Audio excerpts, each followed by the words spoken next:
Hello everyone. Welcome to this third part of the Wireshark series. So when I started this series, I thought it's going to be a Wireshark basic to advanced level playlist I can create. But I think for now, I have decided to change my mind and create this series in such a way I can use the same Wireshark to explain the various networking concepts, like whatever I want to explain or whatever I know in my 10 years of experience. I'll try to use Wireshark to explain how things work in networking. With that in mind, so today's topic is all about how every device knows the beginning and end of a packet. As we know, when we transmit anything on the wire, be it a wire or wireless, it's all going to be a 0 and 1, nothing more than that. So how does the receiving device know that what is the beginning of the layer 2 header, or what is the beginning of layer 3 header and layer 4 header? So how do they know? So that's what we're going to discuss today. So let's take some packet capture on one of this interface. Let's keep it on Wi-Fi interface. And as you know, we can take packet capture efficiently by using the capture filter, which is here. And you also know about the display filter. One thing I want to clarify or mention here is the syntax that is used for display filter and capture filter are totally different to each other.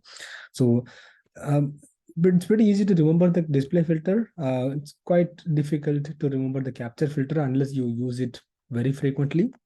But as I said in the previous video, if you just Google Wireshark capture filter, you'll get a list of filters.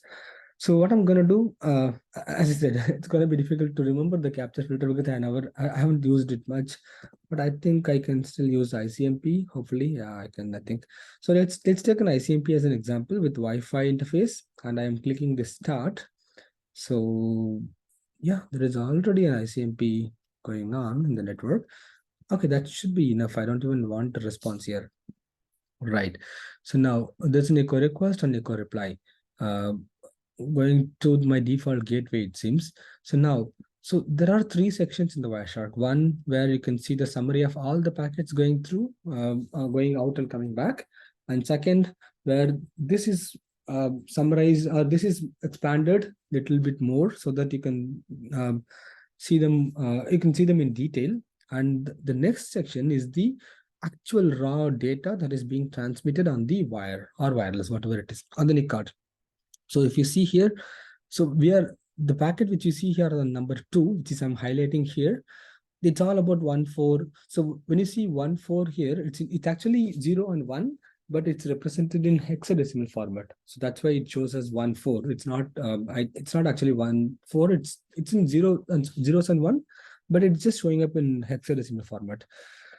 So now, when the device receives, or even Wireshark, when it intercepts all these zeros and ones, how does it know that this particular packet number 2 starts at 1 4 and ends at this 0 7? That's what we're going to discuss now. So, so the frame. So let's start with the layer 2 header. And if you expand layer 2 header, we have this destination MAC address, source MAC address, and the ether type. So the ether type is the one that defines where is this layer 2 header ends. So if you see, if I just click on this Ethernet 2, you can see the third section where it starts at 1 4 and ends at 0 0, and that's where it's highlighted. So the 4 5 coming after this 0 0 is not highlighted here. So this 4 5. So I'm gonna click again to see what is in the layer 2 header. So the layer 2 header, as I said, it starts at 1 4 and ends at 0 0. So why does it think that it ends at 0 0? That's because if the ether type is of IPv4, in this case, the total size of this one is all fixed.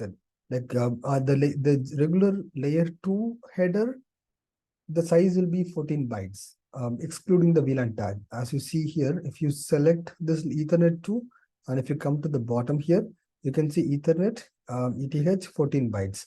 So now Wireshark knows that whatever that starts from the beginning, that is 1 4, and I have to calculate I have to calculate up to 14 bytes. That's the end of layer 2. So it starts here. You can see this is of byte. Okay, let's click on this destination, and that is 6 bytes. And the source is again 6 bytes. 6 plus 6 equal to 12. And the ether type is of 2 bytes. So after this 14 bytes, after the end of this 14th byte here, it knows that whatever comes next belongs to the next protocol. So now, what is going to be the next protocol? How does it know? There will be a clue for Wireshark or even the receiving network device. What is the next protocol that is following? So in this case, you can see the next protocol that will be followed is an IPv4 protocol, right? So now Wireshark knows that, okay, so after this 14 bytes, whatever starts next is an IPv4 protocol. And if I click here in the layer 3 IPv4, so you can see the total size is 20 bytes. So now, again, a question here would be like, as you know, the IPv4 header, it can also contain options. So a typical IPv4 header, the minimum size should be 20 bytes and maximum size can be 60 bytes. So between these 20 bytes and 60 bytes, there can be some additional IP options that can be inserted. But how does the Wireshark know whether whatever comes, okay, let me click here. So this one ends at 01, which you can see in the highlighted in the third section. So it starts at 45 and it ends at 01. So how does the Wireshark knows that the hexadecimal that comes after this 01, which is 08, this section, does not belong to IPv4 header? Maybe what if this is also an IP option? So the way how Wireshark knows about it is, in the IPv4 header, there will be a clue about the header length. So if you see here, the header length of an IPv4 is 20 bytes. So that means Wireshark now knows that this third header, or the second header, that is the IPv4 header, the total size is 20 bytes, and whatever comes after the 20th byte belongs to the next level. Like it can be layer 4 if it's a TCP or UDP, or it can even be an application layer, whatever layer it is. So now, with the help of the header length, now the Wireshark knows that what is the where this IP header ends, and as you see here, it ends at 01. So till now Wireshark was able to decode layer 2, layer 3.